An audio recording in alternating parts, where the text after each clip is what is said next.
All right, welcome. I'm BRZEZINSKI. I'm a senior fellow at the Atlantic Council. I'm the moderator for this session, NATO after Lisbon, what lies ahead. When you look at this panel, I'm confident I can say two things. We're going to deliver you content and also an accurate and on-time closing at 3:30. You are the brave ones who joined us for this last session of Globsec. Let me also take the opportunity to, am I still screaming? Let me also take the opportunity to thank Dr. Kaser and his team for the hospitality they provided us these last 2 days and what has been a really substantive discussion on matters of transatlantic security. Now, I have a bias. I really believe that NATO...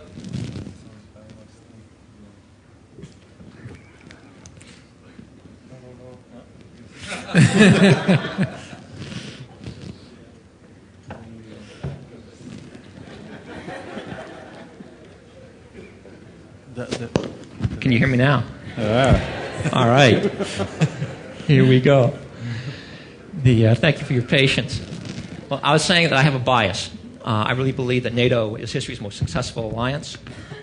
There is no alliance that has matched NATO in terms of its ability to develop and actually deploy interoperable military forces. We see that in Afghanistan every day. We see that in any military operation taken by any two or more NATO partners or allies. It's unmatched as a political military organization, as demonstrated by its contributions as a driver and an integrator, as a driver of a Europe that's wider, more democratic, and more secure. It is the institutional cornerstone of transatlantic security.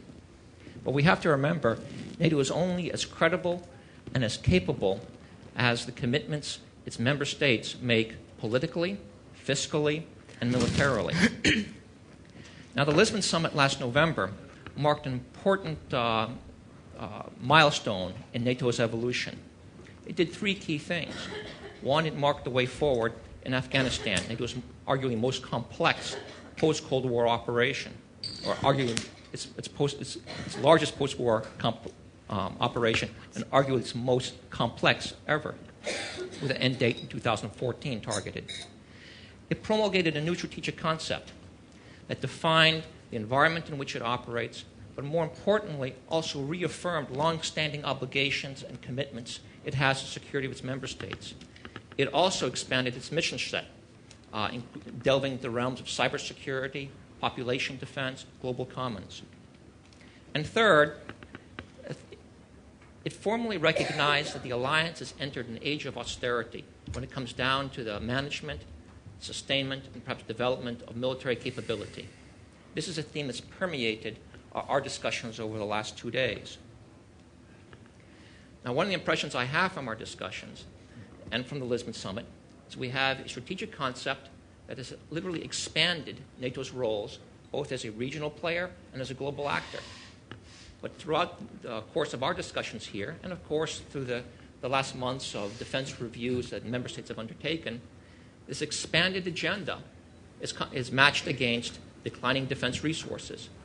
And a troubling theme that we heard from some of our participants these last couple of days is that maybe NATO will have to recognize that they can't do more with less, but will have to do less with less. Now, to address this agenda and this gap that we may have between aspirations and capabilities, we have a great panel. STEFANIE BABST, NATO Acting Assistant Secretary General for Public Diplomacy, is going to kick off our discussion with some opening remarks. We're joined by Ambassador JÜRI LUIK, the Perm Rep to NATO from the Republic of Estonia, who brings his experience as a foreign minister and a defense minister. Ambassador Adam KOBIERACKI, the Director of Security Policy in Poland at the end here, who was a former Assistant Secretary General for NATO Operations. Ambassador TACAN ILDEM, Director of the Department of Security Policy from the Ministry of Foreign Affairs of Turkey, brings his experience not only as an advisor to prime ministers and NSC, but also as a perm rep to NATO. And then Kurt Volker, who I've known now for over 10 years, who's Ambassador Kurt Volker, who is Managing Director for the Center for Transatlantic Relations at SAIS, at the School for Advanced International Studies in Washington. He was also a perm rep to NATO, the United States Perm Rep in NATO, but he was also a Pearson Fellow, a member of Senator John McCain's staff. And I'm going to tap into him for some of his understandings of how Capitol Hill looks at NATO. Let's kick off. Stephanie. Right. Thank you, Ian, for your very kind introductory remarks, and good afternoon, everybody. Before I offer you some scene-setting remarks on the subjects of the panels as laid out by Ian already, let me use the opportunity to also thank our Slovakian host from NATO's side one more time. I know that there is, it's good that there are enough people in this room to listen to what is really very important to me, namely to say that this was a terrific conference, I thought, that gave really ample opportunity in order to touch upon this broad agenda and this very important topic. So I think that was done very well, so my thanks also from NATO to the organizers and for your great hospitality. But leaving that aside, I also decided to leave aside some well-scripted remarks that were made for me, prepared for me, to describe to you what we call the post-Lisbon agenda. And instead just offer you a couple of, let's say, observations on what perhaps are the most important things from NATO's perspectives as we approach the next summit, which is due to take place in 2012, yet at a location to be determined. We don't know yet where the next summit is going to take place, other than in the United States. But clearly I can assure you the Secretary General of NATO, as well as the allies, have this already firmly on their political agenda, so we need to make sure we march towards the next summit. But looking at the Lisbon summit, and recalling some of the media coverage and the commentators that I read following the event in Lisbon, there was a lot of talk about NATO having had a very historical summit. I'd personally like to be a little bit more modest. I think time will tell whether we make it into the history books.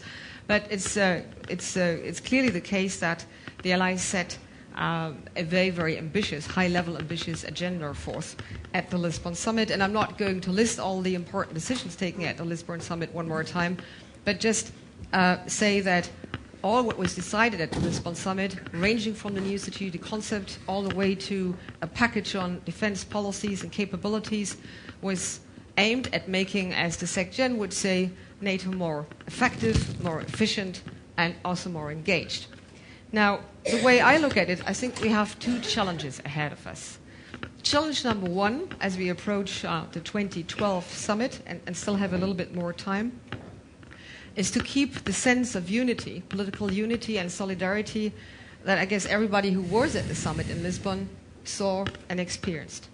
If I just recall that the new strategic concept was signed off by our heads of states of government within the remarkable time of less than 2 hours, in the midst of other important decisions that were taken, I think there was hardly any issue which was really controversially discussed. There were a few hiccups, political hiccups clearly, but there was nothing which was really a subject of major political concern.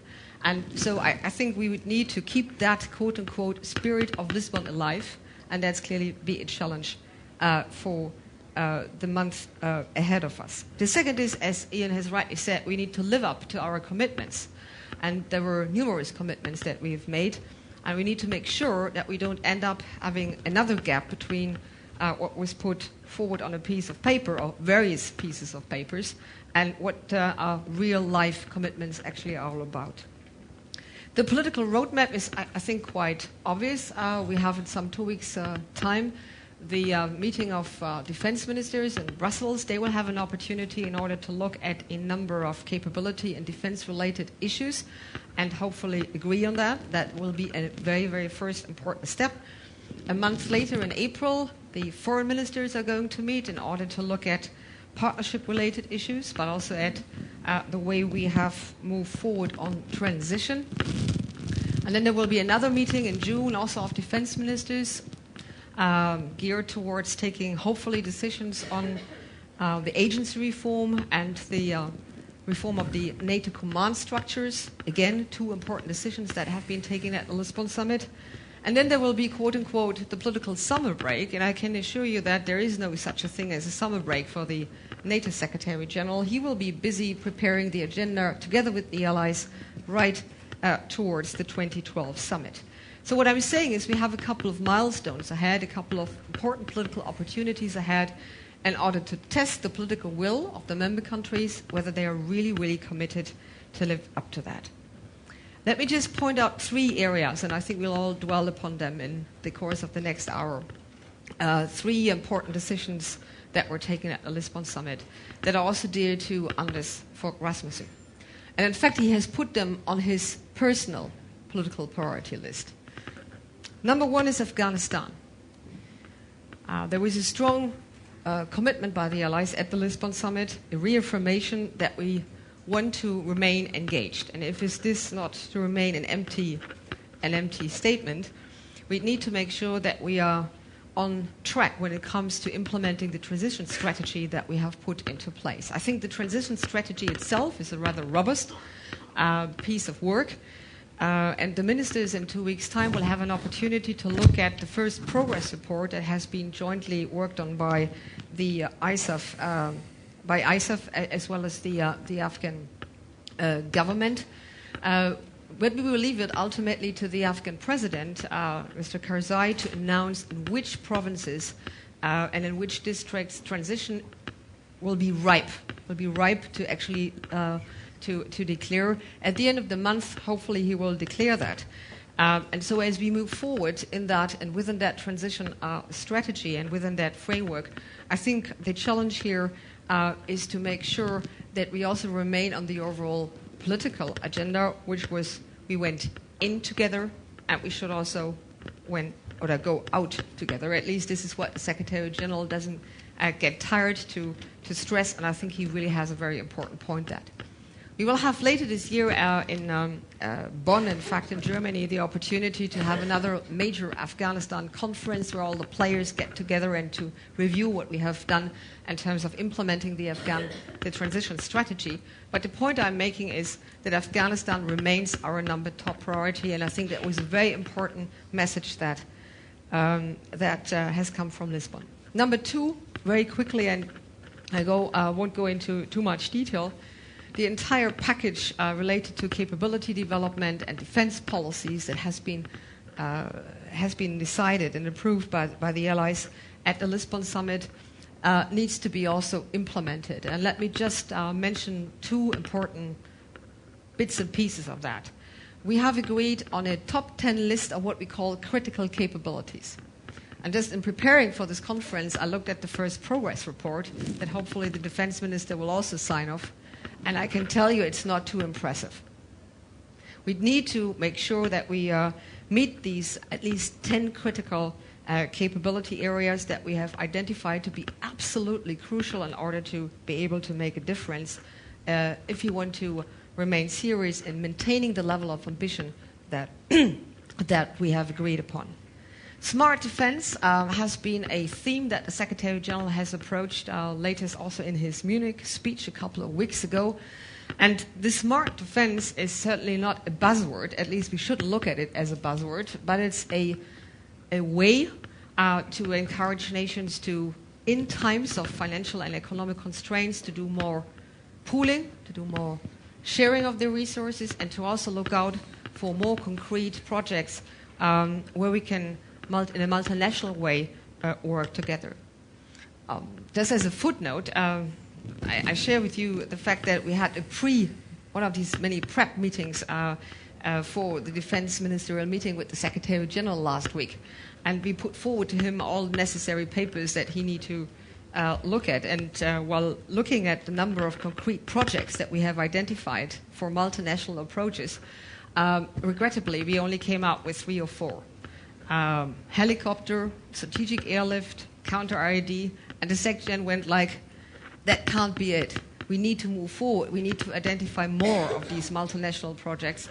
And I think he really has a very important point. And knowing him a bit, I think he will push nations very hard for making sure that they give up their reluctance where it is in moving forward on multinational approaches. So smart defense is not a buzzword. I think we need to take it serious if we would like to overcome the capability gaps which clearly exist.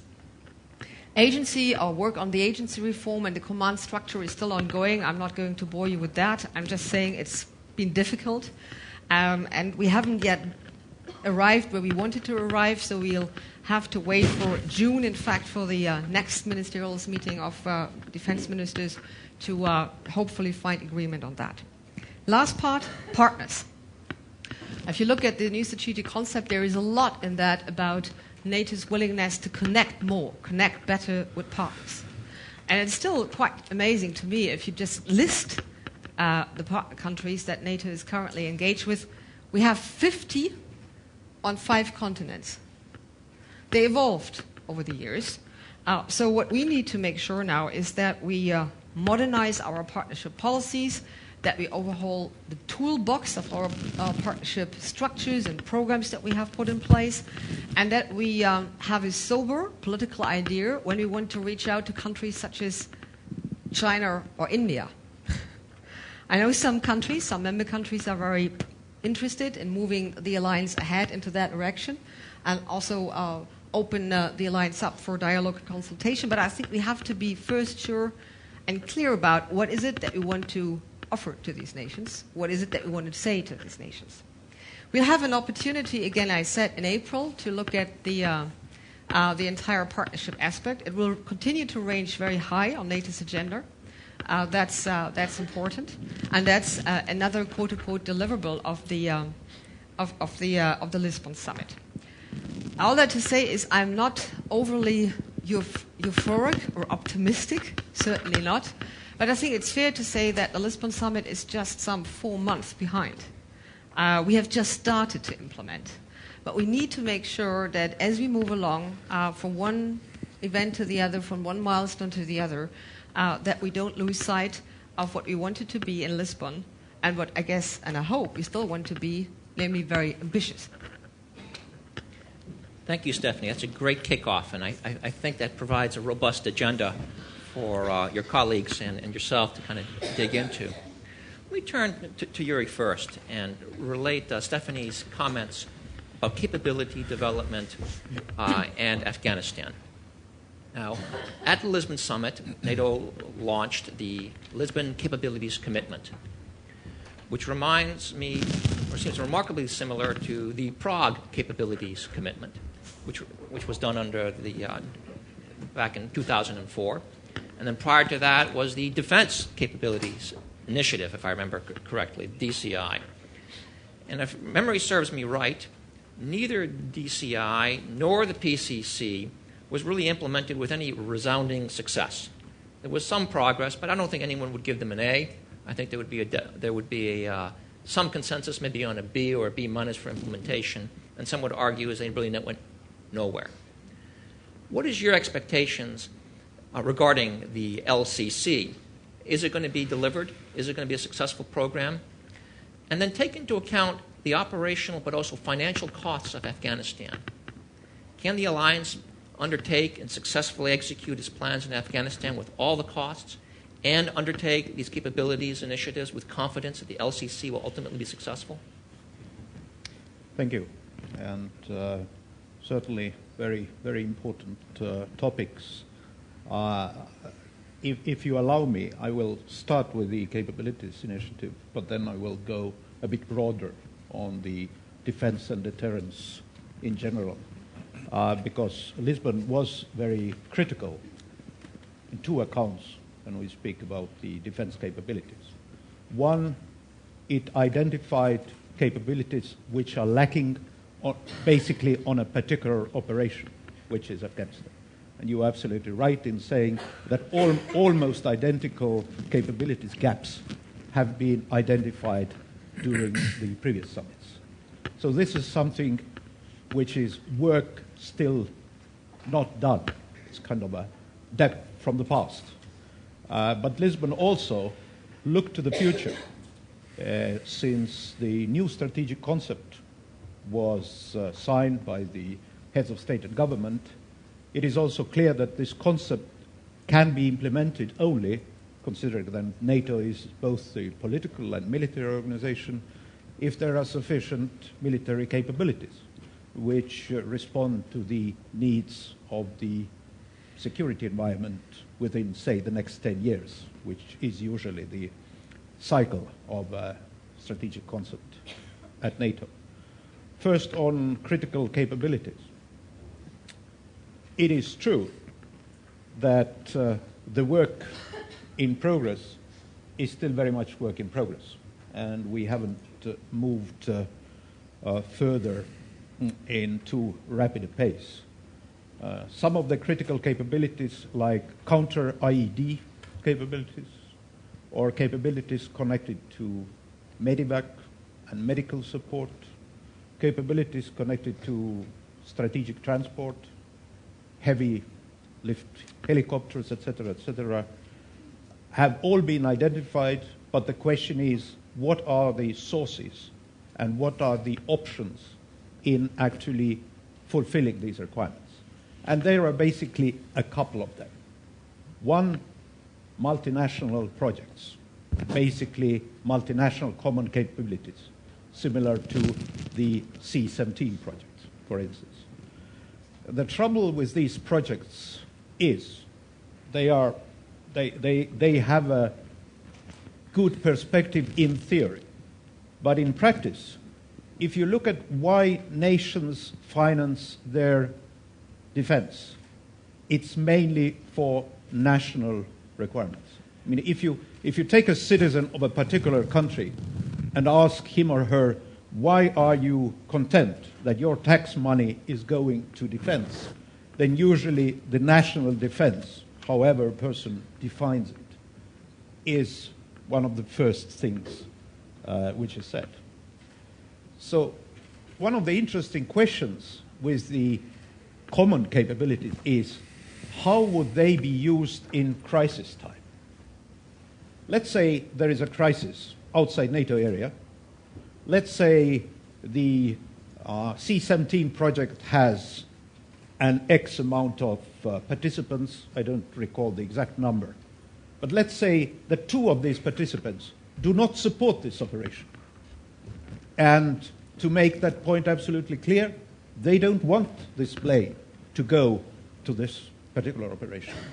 Now, it's a very theoretical proposition, but when people put money to the multinational project, this is one of the issues which should be addressed. Or the second issue, we should be very careful in looking at the multinational projects and very honest in understanding whether these are projects purely for political purposes or whether the cost-benefit analysis clearly shows that these are very useful projects. Again, a number of multinational projects have gone seriously over the initial cost estimates. And in some cases, you might ask, wouldn't it be much cheaper to use the existing capabilities, like planes, for instance, pay their running costs for particular operations, but not create common capabilities? And let me bring you the example of Baltic Air Policing. I mean, theoretically, you could create a common NATO fighter squadron, but it's immensely expensive, totally pointless, and people do not want to give the national control over these very important capabilities to a multinational organization. They want to keep it. They basically are more satisfied in operating as the old NATO did, with the interoperability principle, where the various military capabilities can interact, are interoperable, but are not necessarily common. I'm raising these questions not because I'm personally against the common capabilities, but simply to say that one of the reasons why they haven't been so successful is that we have underestimated the political, economic, and even, I would say, psychological problems connected to these projects. And very quickly, sort of looking over the horizon, we are now preparing two fundamental papers in the alliance. One is the so-called political guidance, which focuses mainly on the role of conventional troops. And the other is the Defense and Deterrence Review, which focuses on some of the big building blocks strategy, like nuclear posture, like new missile defense, territorial missile defense project, etc., etc. And this work will be very, very difficult. And there are many reasons for that. I will just list again some of them just to show the extent of problem. One is the, I would say, security environment assessment. Different countries in NATO clearly have different ways of assessing the risks of or around the alliance territory.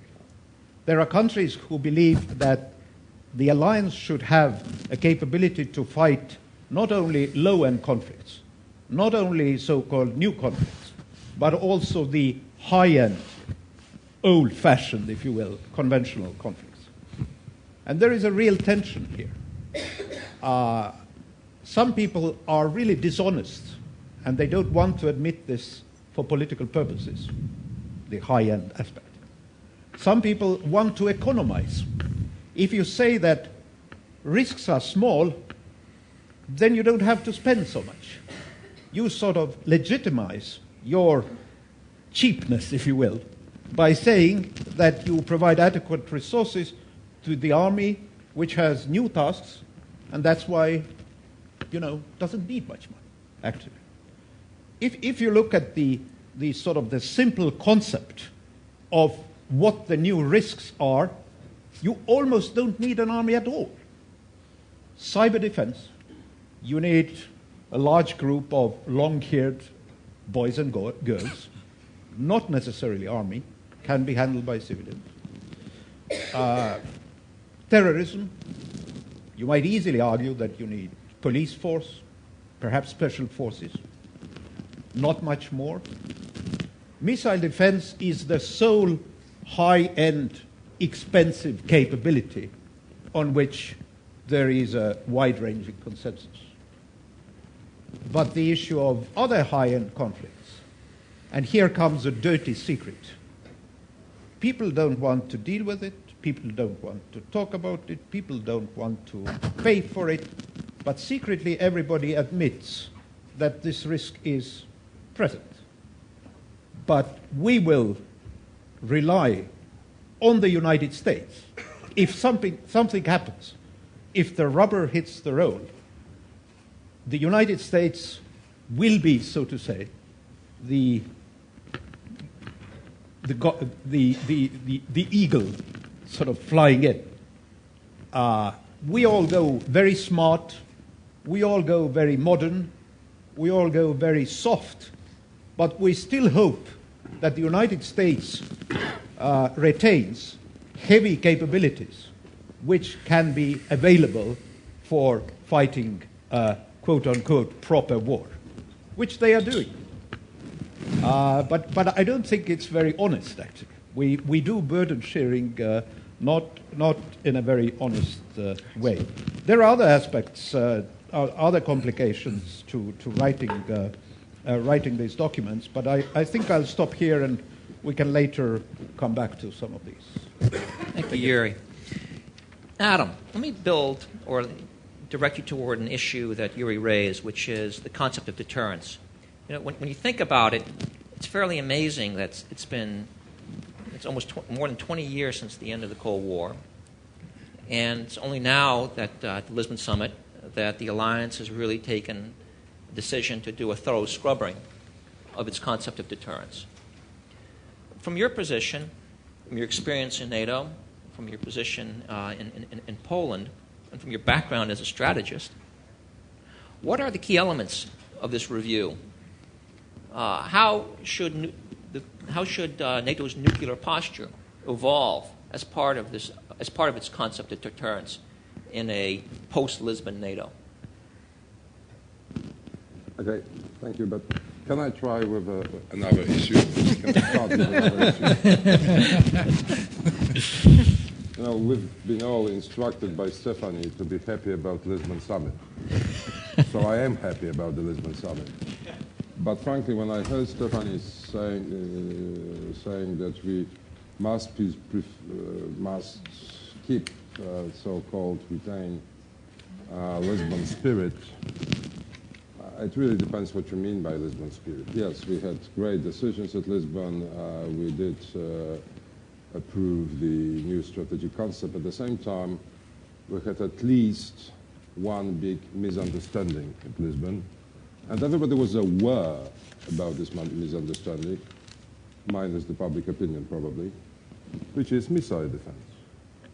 We agreed on missile defense as the mission of the alliance. That was a big achievement. At the same time, we agreed that we would cooperate with Russia on missile defense. And we are absolutely aware, clearly aware, that we were talking about different things, we and Russians. President Medvedev in Lisbon was talking about one missile defense system for the entire Eurasia. President Obama was talking about two systems which could cooperate, kind of interlinked, but this is a fundamental difference. And as far as I can judge, and as far as I know, during the discussions in Brussels, ongoing discussions in Brussels with the Russians, we're not moving forward on that issue. We kind of stalled.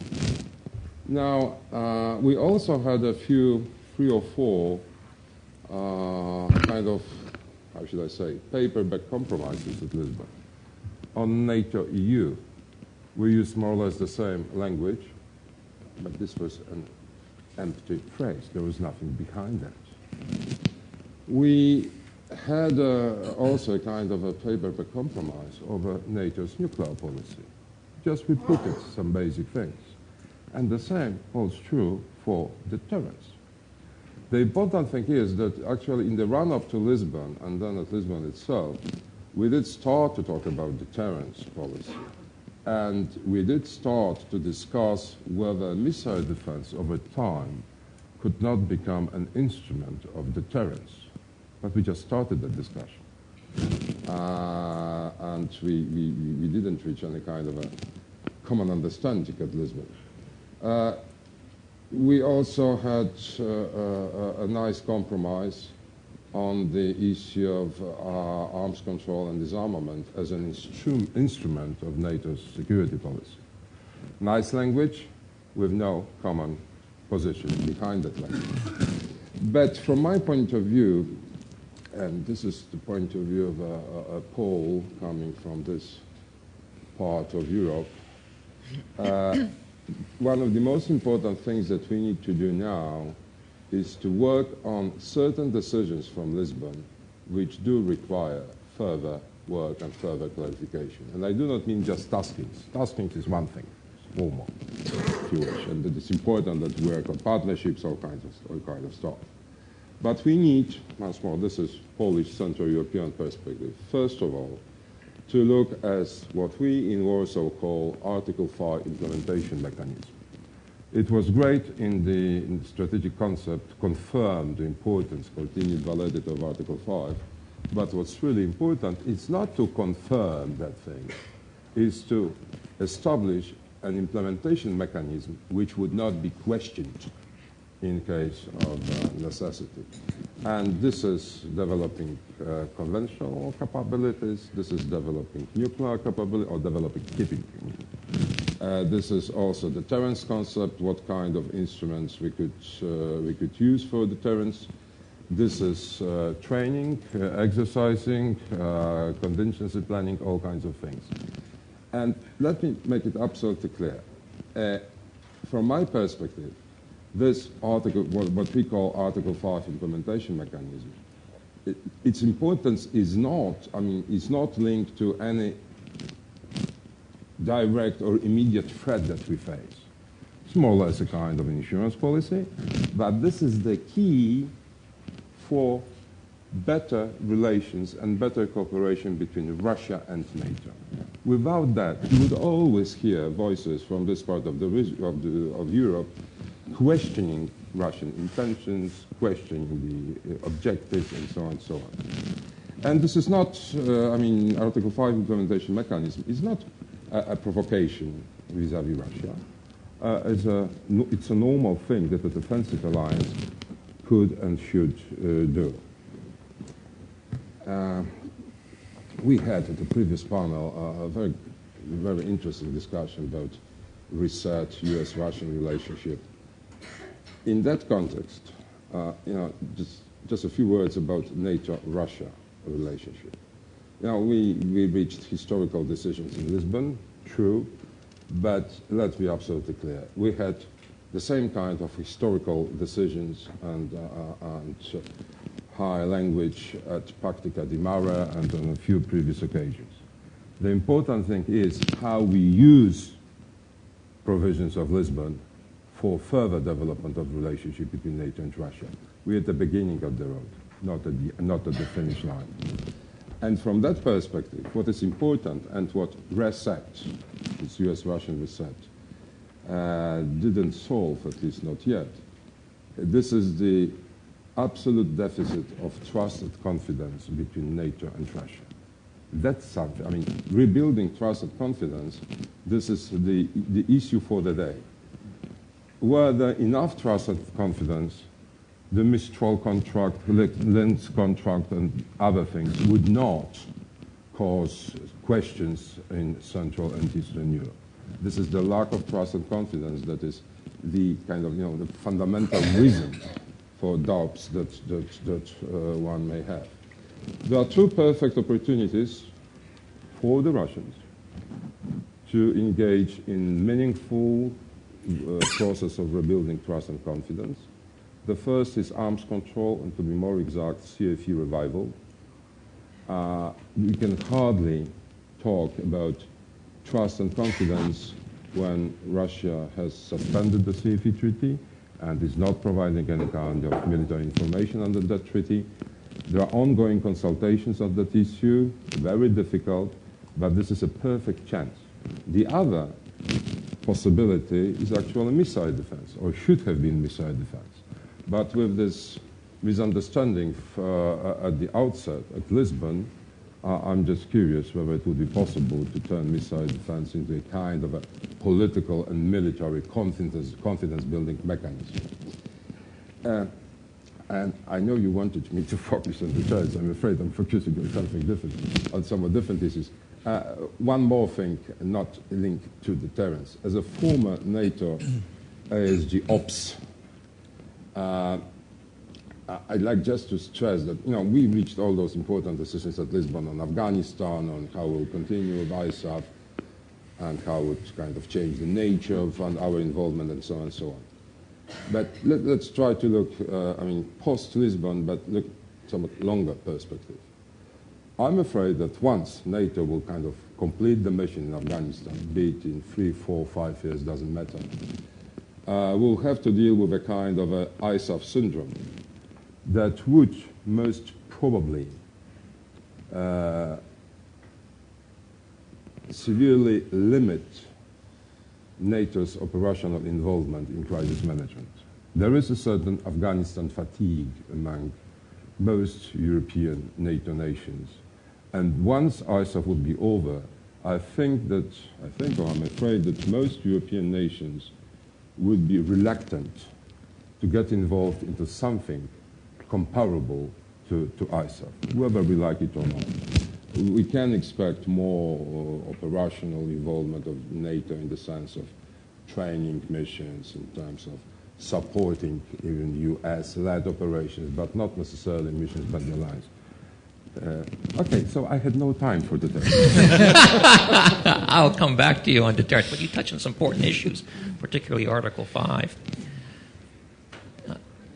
Tajan, one of the most interesting debates I understand that occurred over the course of this conference was last night's discussion on NATO and Libya. And I thought you were going to say NATO and the EU. NATO and the EU. Well, that's probably another 3-4 hours there.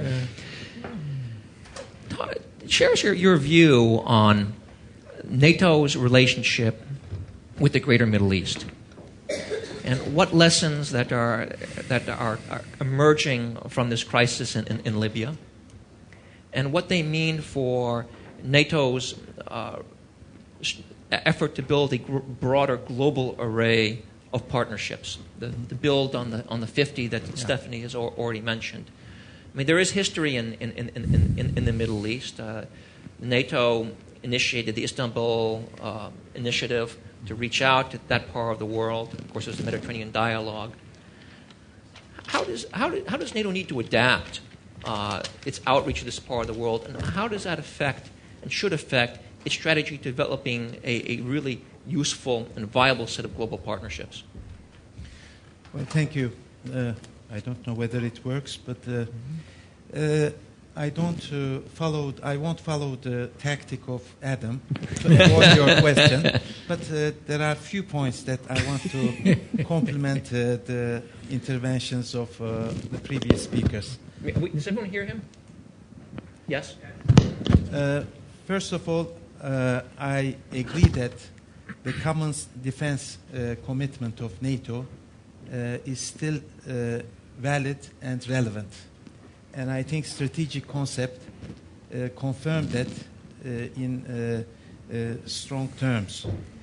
It is at the same time true that in the changing security environment, NATO is in different geographies trying to bring stability, and the expeditionary operations are also very important, like the one in Afghanistan.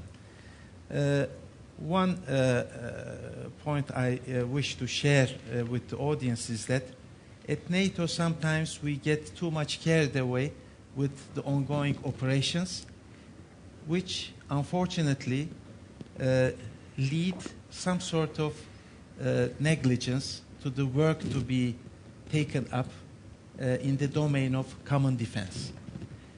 And I think it will be essential to strike a good balance between expeditionary mission operations and common defense commitments.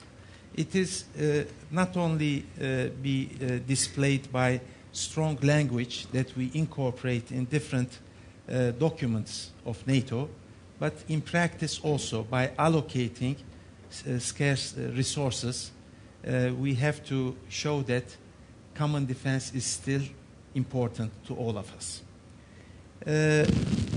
Talking about scarce resources in financial constraints, of course, smart defense is something rather very tricky in our time, and we need to come up with certain methodology. But one thing we should not forget is the value of common funds, and we need to utilize it and perhaps create certain methodology to increase the possibilities for us to use it. Now, with respect to Afghanistan, it is true that all decisions were made at Lisbon with certain timelines of 2011 and 2014. The important thing is, of course, to be able to understand and respond to the expectations and concerns of our own public opinions. Why our soldiers, men and women, are there on the ground in such a geography like Afghanistan. We have to explain and take certain decisions politically in our own countries. But we should also think what it will imply for Afghanistan. And we shouldn't give the impression that 2014 will be the exit date. It is not translating itself to an exit strategy. And after all, we still should express loud and clear that we are committed for the security and stability in Afghanistan, which is very much related to our own security. And we shouldn't lead to Najibullah complex syndrome in Afghanistan for them to feel that they are abandoned by the international community. Now, talking about partnerships, indeed, it is one very important aspect of NATO's activities for common security. We are reaching out to many partner nations. We are engaged with them in different frameworks, formats. All of them are brought together in the EAPC. But there are formats, as you mentioned, Mediterranean Dialogue, Istanbul Cooperation Initiative. There are also distinct structures like NATO-Russia Council, NATO-Ukraine Commission, NATO-Georgia Commission. And I think we need to maintain the distinct nature of these formats, but at the same time, as has been decided by our heads of state and government in Lisbon, we need to have a new policy for partnership to make these partnerships work efficiently. And we have to be realistic about it. The flexible formats will help to engage with them in a meaningful manner for political dialogue, but at the same time for practical cooperation. There are a number of areas of common interest, from counterterrorism, proliferation of weapons of mass destruction, piracy, and we can build on whatever we have established so far. For the partners who are contributing to NATO-led operations, they should be able to be part of the decision-shaping process and make their input. And I hope this very forward-leaning attitude of NATO will be taken as an example by other international organizations, maybe by the European Union as well. Now, coming to the situation in the region. It is quite normal for NATO to follow the developments very closely, and this is what we are doing. The security in the Middle East is very much related to our own security in the Euro-Atlantic zone. Therefore, a careful watch of what's happening is very important. But at the same time, we have to be cognizant of the fact that the public perception of NATO is not yet favorable for us to have a free hand in whatever intervention we may contemplate. So we have to be very careful, prudent. Let us not forget that in all these developments in Maghreb countries, in Arab countries, when people were expressing their aspirations, they were not against the West or any Western institution like NATO. And this is a good news. And if we intervene one way or another, this has to be considered against the backdrop of these sensitivities. Otherwise, extreme groups may be exploiting our interest. Whatever innocent and with goodwill we show interest, it will be misinterpreted. Perhaps NATO should first and foremost be giving a helping hand for humanitarian assistance activities. Naturally, the request from the countries concerned would be of importance. We may generate the interest of the regional countries, engage them with meaningful dialogue, and whenever there is something to be done, their participation will need to be ensured. We have created a good framework of cooperation with all of these countries under the formats of Mediterranean Dialogue and Istanbul Cooperation Initiative. So we shouldn't do anything to the detriment of whatever infrastructure that we have already created there. Thank you. Thank you. Kurt, Let me turn to another issue for you, and that's one that I thought was missing from the Lisbon Summit, and seems to be a missing agenda for the transatlantic community today. Now, it's true in the strategic concept and in the Lisbon Declaration, there was language that endorsed the idea of further NATO enlargement. But it doesn't exist today, for all I can see. Should that agenda be high on NATO's priority list? If so, why? Ian, since you invited so many NATO ambassadors and former NATO ambassadors who don't want to answer the questions you ask, I can't resist the opportunity to start somewhere else. So absolute lack of control here. But please at least address it in your list. But I will but I will address that. But let me comment on a couple things that have been said. First off, I want to agree with Stephanie, and I share her lack of euphoria. Second, I was listening to the comments made by JÜRI about still post-Lisbon needing to really think, do we agree on what NATO's role is? Do we agree on the capabilities that we're developing for NATO? Do we agree with Russia on what we're actually doing? Do we agree on the balance between partners and what we're doing for NATO itself? And when they have the biggest thing in the world going on right now in the Middle East, we don't know what NATO should do about that. But apart from that, the strategic concept was a great success.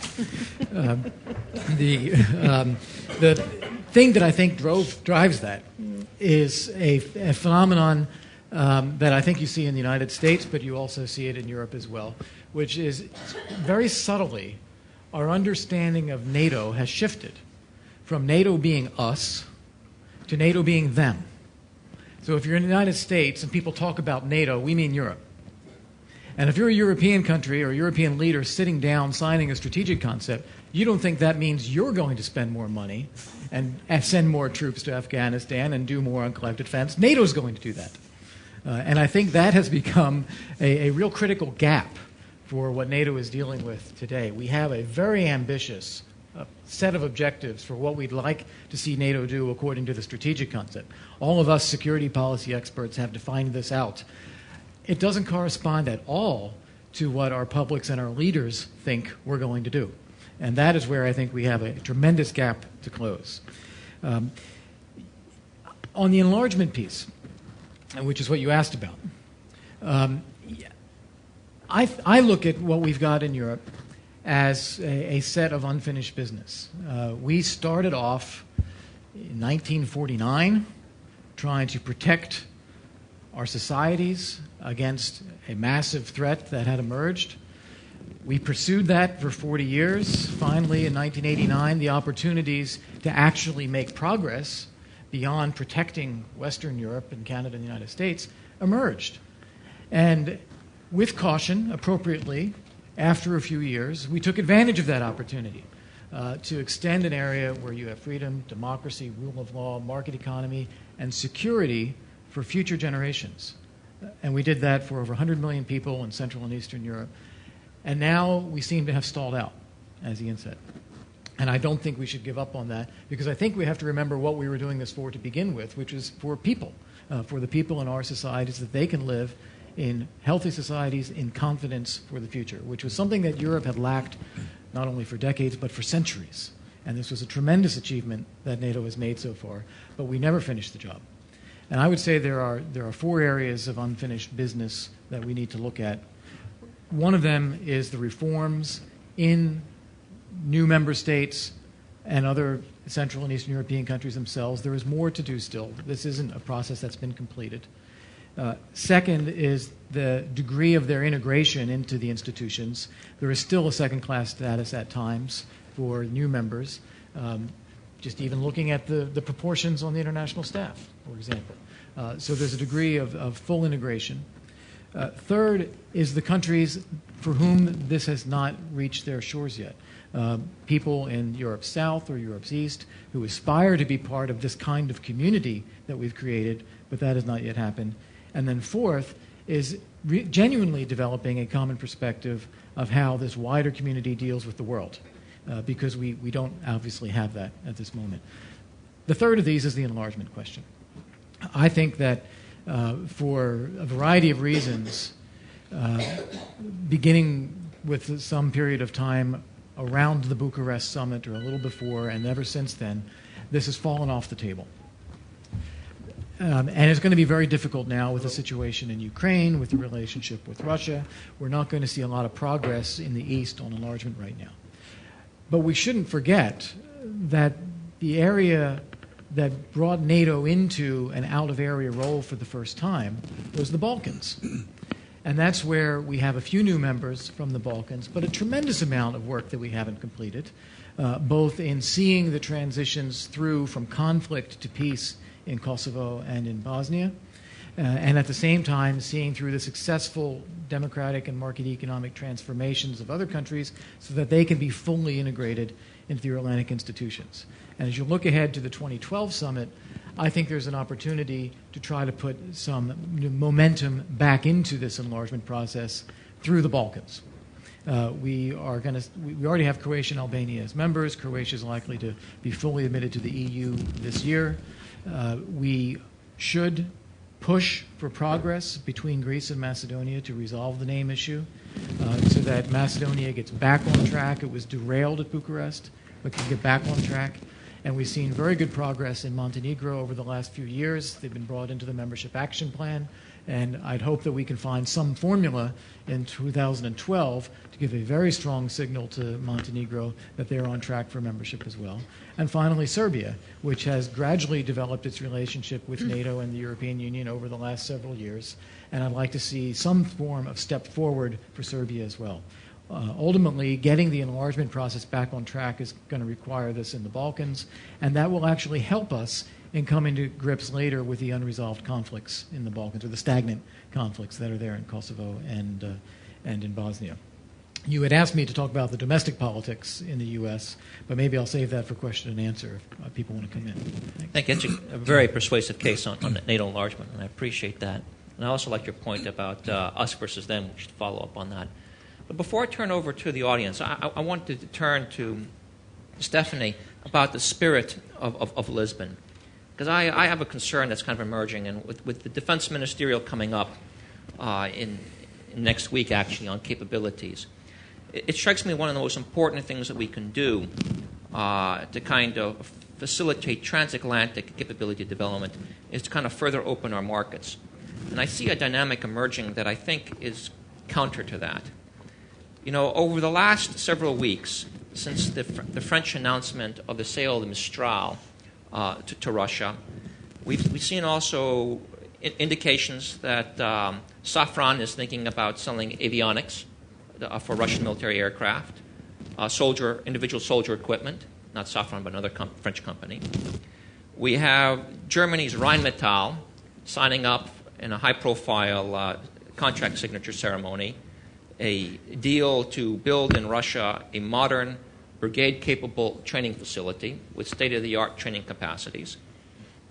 We have an Italian deal to sell the Lynx armored combat vehicle to Russia in a co-production agreement that could amount to about $1 billion. And so looking to the future, I mean, I see, I mentioned Mistral. You know, I'm looking at Zapad 2012, or when the next one is, and I have this image of Zapad 2012 involving pre-planning exercises in a German facility, movement of troops and Italian equipment, Russian military aircraft dropping ordnance on imaginary targets with the courtesy of French avionics, and an amphibious assault landing featuring a Mistral-class carrier. That just can't be a great source of assurance for some of the allies. And it really raises questions as to whether or not NATO allies are really sharing enough with each other where these sales are, their respective national arms industries are going with their sales. Is this an issue of concern? Is it something that should go on the NATO defense minister's agenda next week? Well, Ian, you will not tempt me pointing fingers here at individual capitals, but I can assure you that the Secretary General would not really define what you just described as being a good example of smart defense for NATO. Well, I mean, European companies, national companies, be it Rheinmetall, be it others, they have been They are doing what they've been doing in the past, namely to do their businesses, also with out of NATO governments, out of NATO partner defense contractors, etc., pp., and they will continue doing so. So I don't think we should be naive about that. What we have an interest in from NATO side is to make sure that we have a better and probably also a more systematic dialogue with defense industries about I come back to the smart defense approach, about our capability planning. Because clearly we don't do this and cannot possibly plan this in political isolation or in business isolation. So that's certainly something that we'll hopefully see being happening, not just talking about, but we need that dialogue. We have structures and mechanisms for that in place. There is no need to reinvent the wheel. We have the groups of armaments directors. We have other, let's say, structures and mechanisms, as I said, in place. But we need to also have a frank discussion amongst ourselves about deals that perhaps, as you rightly suggested, may cause raising eyebrows in one or the other countries. But diverting a little bit, if I may, from that, and coming back to an issue that all of my fellow speakers dwelt upon, and in particular Kurt. For me, really looking back at the Lisbon summit, it really all boils down to one particular issue, and this is the relevance of the organization. Do we want to remain relevant? Yes or no? If we just go for summits that could be labeled as yes, but, then we don't go anywhere. If you look back at Lisbon and say, yes, we signed on a piece of papers, but we are not really sure whether we meant what we signed off, then that's, I don't think, that the right way forward. So I would certainly not, even though I'm blunt, I'm not naive. Maybe euphoric, but I think I get a pretty good sense of also about the national concerns looking at the Lisbon Summit agenda and the difficulties in implementing it. Yet I think we should really, really get away from that notion of, yes, we signed, but we really need to move forward with this implementation process in order to remain relevant for our societies, for our partners, for the rest of the world. Other than that, we can put a big sign on our gate and say, closed shop. Okay, let me open up to questions. Sonia? Please, when you ask your questions, one, identify who you are and your affiliation. Keep that brief. And keep your question and comment brief, too, please. Sonia Licht, Belgrade Fund for Political Excellence. Stephanie, I have a very specific question, and you won't be surprised. Is the more intensive implementation of UN Security Council's Resolution 1325 also in the spirit of the Lisbon Treaty? Yeah. And if yes, what is NATO planning to do and what are member states planning to do? And for Ambassador Volker, thank you very much for bringing back in a forceful way Balkans into the debate about enlargement. I think it was high time. I agree fully with you that there are so many opportunities there, and I use this occasion to announce that, inspired by Globsec. In fact, there are 3 organizations, all 3 present, who are planning to organize the first Belgrade Security Forum from 14th to 16th of September this year.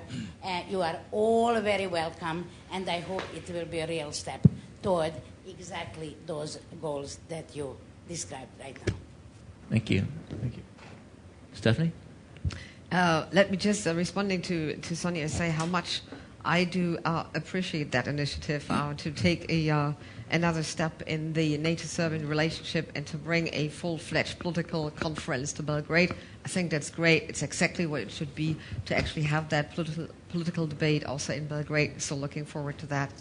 1325 UNSCR on women, peace and security found its way into, unfortunately not the strategic concept, but at least the Lisbon Summit declaration. I personally would have liked to seen it being added to the strategic concept. And in fact, I proposed this to the Secretary General. He didn't like it. But again, we found a good place for it in the summit declaration. We have a good action plan altogether that we've drawn up with partners, but we are at the very early stages of implementing it. There are currently only 17 allied and partner countries altogether who have national action plans. Serbia is one of the partner countries who has a very good and robust national action plan.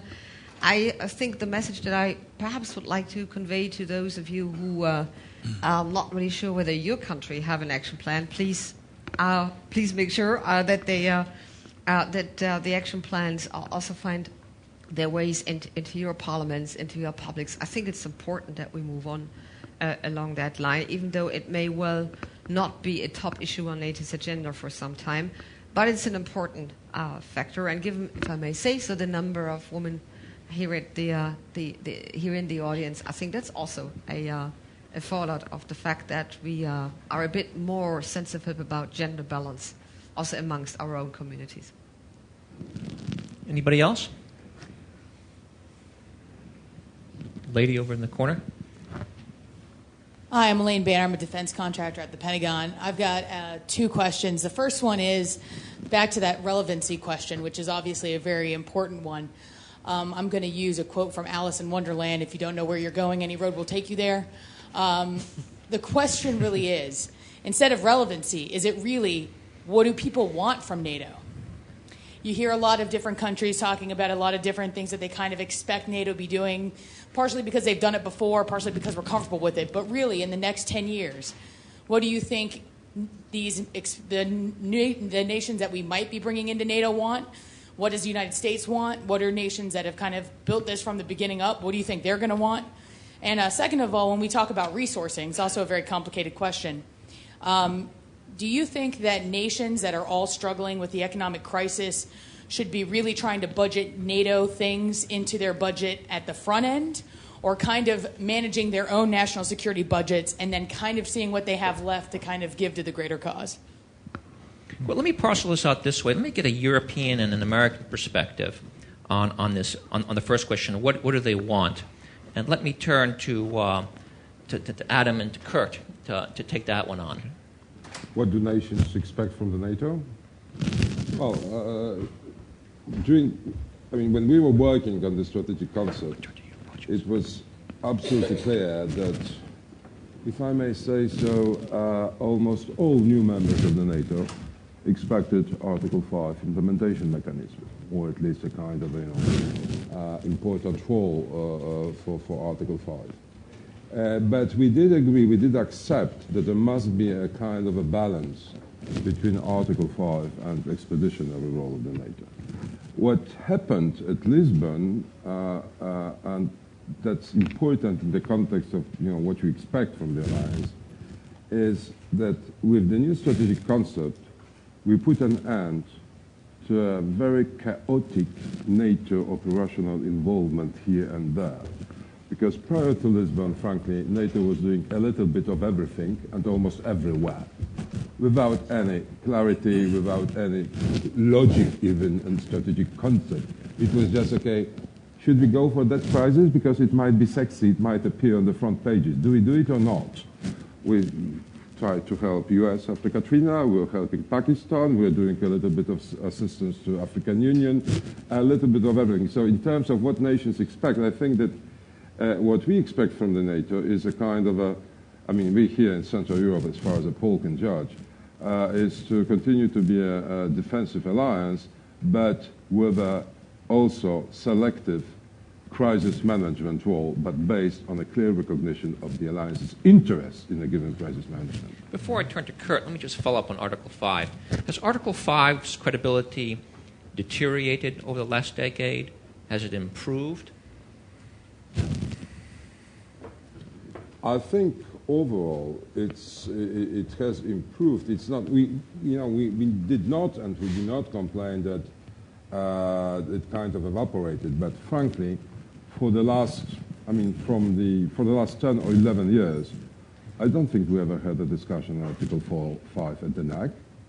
Whereas every week we spent hours about Afghanistan and ISAF.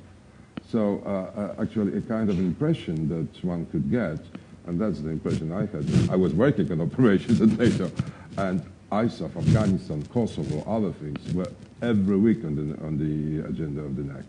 Article 5, well, some subcommittees probably, but not the central body.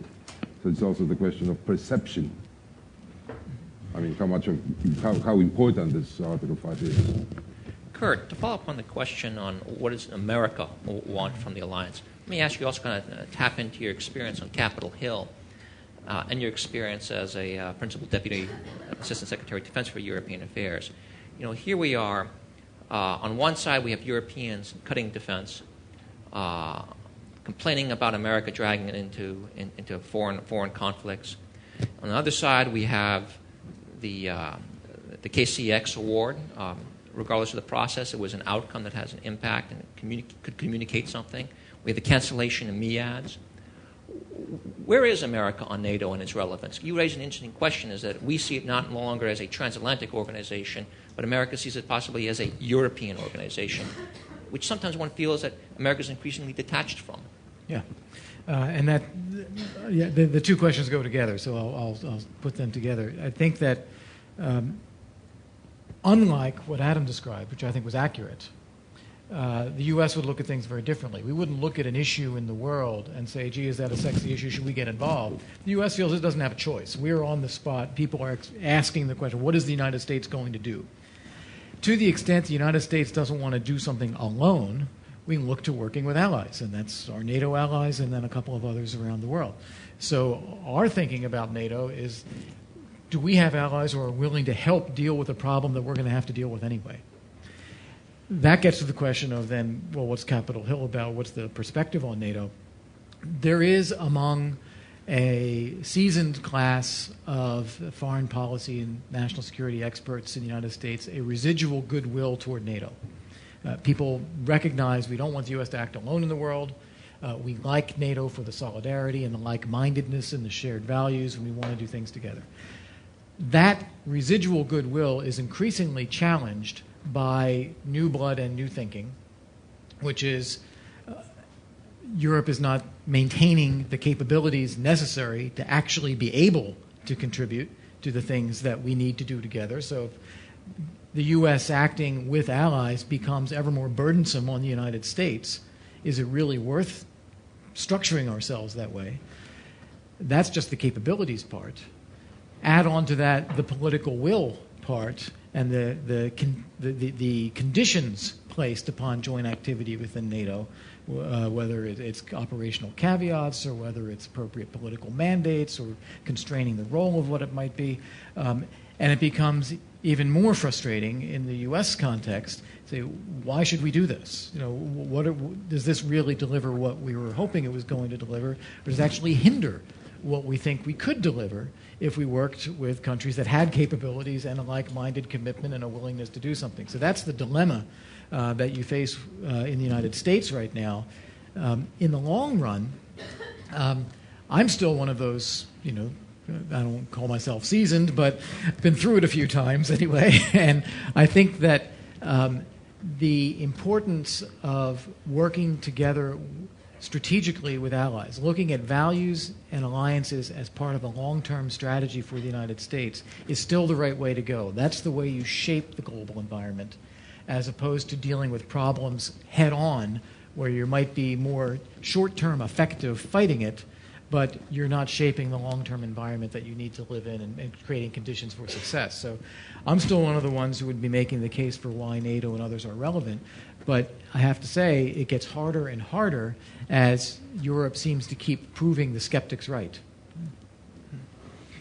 Jüri, if you could take on the question on budgets, but let me add another question on top of that is, when you think about the management of resources, of course, the national priority or the priority is given to national defense versus multinational defense.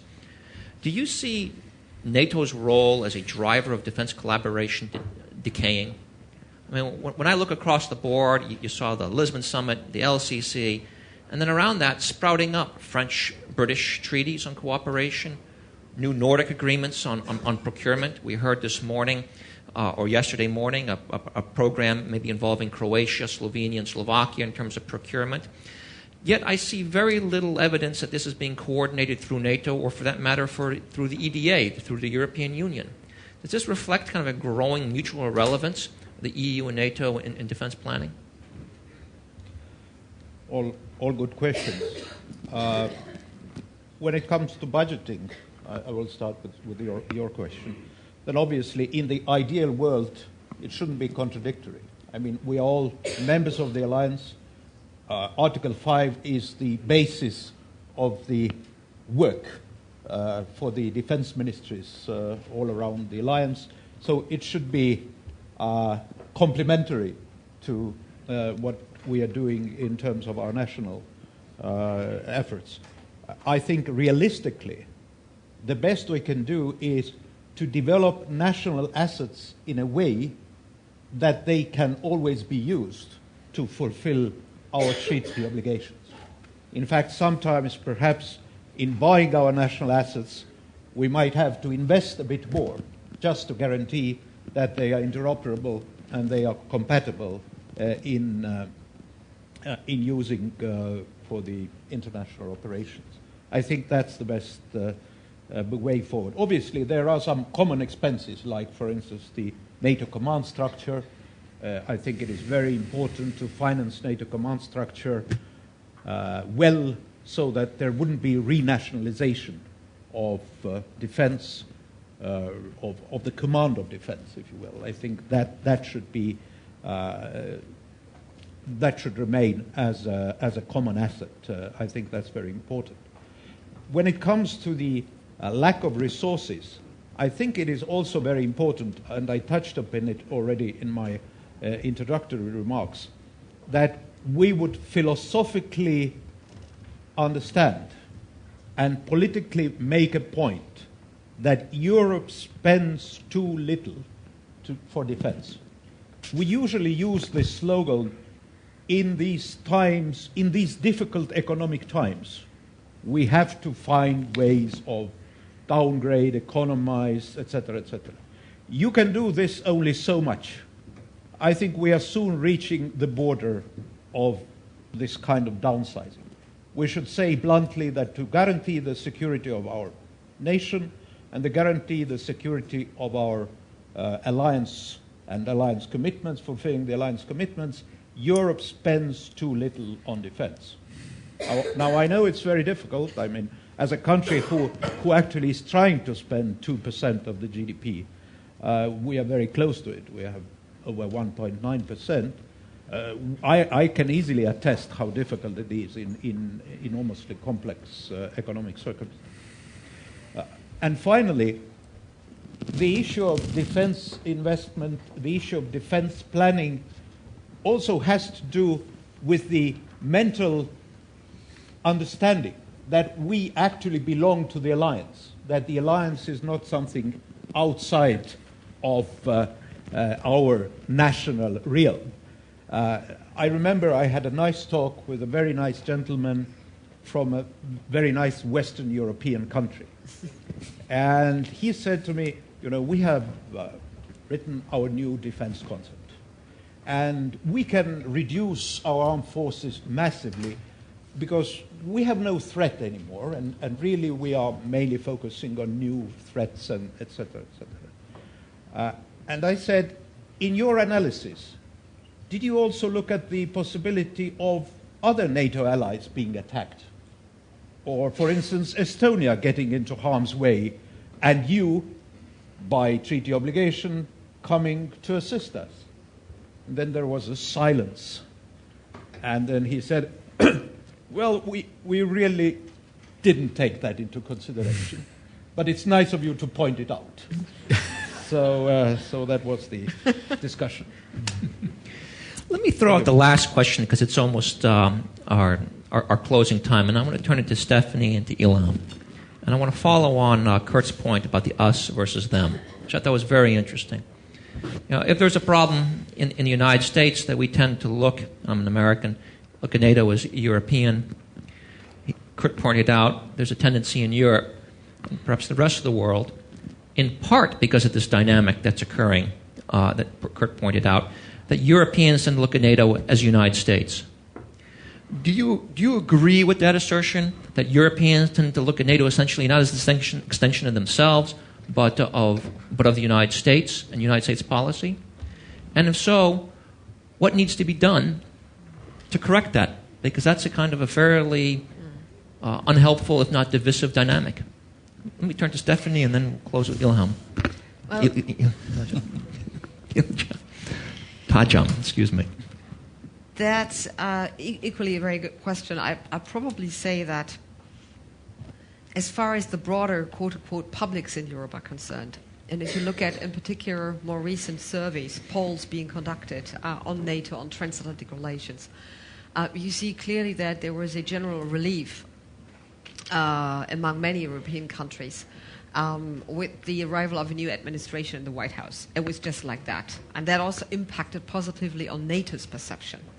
But what we also see, what we can see following the surveys and the trends, even though they are not really systematic, is that while there is still, I'd say, pretty stable support in allied countries for NATO, there is a huge knowledge gap. There is a huge gap about relating the core of that multilateral organization to the agenda, which seems to be a little bit like a Swiss Army knife, if I may say so. Everybody likes to have one. It's a well-recognized brand. And yet you have all these little functions. And it's kind of like neat to have it, but you're not really sure for which, for which function you actually want to use one of these little things. We need to overcome that. And I think coming back to the new strategic concept, we have now a solid basis to be a bit more precise in describing ourselves and our mandate. As far as the policy elites are concerned, again, you can't generalize that in Europe. They are very different from country to country. But just while traveling a little bit across these capitals and meeting a bit with these some of these policy elites, I would still be inclined to say that yes, there is a primary emphasis on Washington, on expecting Washington to act, expecting Washington to handle it, expecting Washington to put forward impulses, political ideas, plus capabilities. And there is very little in European elites, policy elites, I think, in terms of doing their own strategic planning on things. Again, it's very general of me to say so, but it depends very much from, obviously, on country to country. I come from a country, I think, from Germany, where there is not really a great interest on the policy side to come forward with strategic planning as regards the further evolution of the transatlantic alliance. Probably I don't make myself very popular here with some of my countrymates, but it's just the way I feel about it for some years already. So yeah, there is still a lot of American-driven, Washington-driven sentiments going around in our countries. Thank you. Tajim, last word is yours. Yeah, thank you. I think there is a perception issue, and certainly public diplomacy efforts are needed. Stefanie is expert on that, so I won't preach her about that. NATO is one organization that brings European allies and our allies, transatlantic allies, United States and Canada. But when we look at the developments in the past decade or so, there is a claim of the European Union to strengthen its voice through the common security and defense policy. And now the priority is for the European Union to have bilateral engagement with the United States. And in many instances, NATO's relevance to bring together allies from Europe and from the other side of Atlantic is neglected. And I think this is one aspect of the strengthening of common security and defense policy. But we need to maintain NATO as the primary body of political consultations when it comes to the enlarged family, bringing our North American friends in the discussion. Yes, the perception is that at NATO, the presence of United States is perceived to be something for the formulation of all policies the determining element is the United States. But we have always been in the very elaborate discussions on NATO Council, and we know by experience how we could reach consensus decisions. And every nation has its voice to express, no matter how small or big. Yes, the United States is a very important factor in the decision making, but it is not as simple to perceive that the United States is the only determinant. A few words on enlargement, because I very much appreciate and subscribe what Kurt has said about enlargement. For a country like Turkey, where I come from, we are not sympathizing words like enlargement fatigue for reasons obvious to you. But for NATO, we should definitely forget about such notions of enlargement fatigue. And there is certainly an unfinished business in Western Balkans, and the process should be reinvigorated.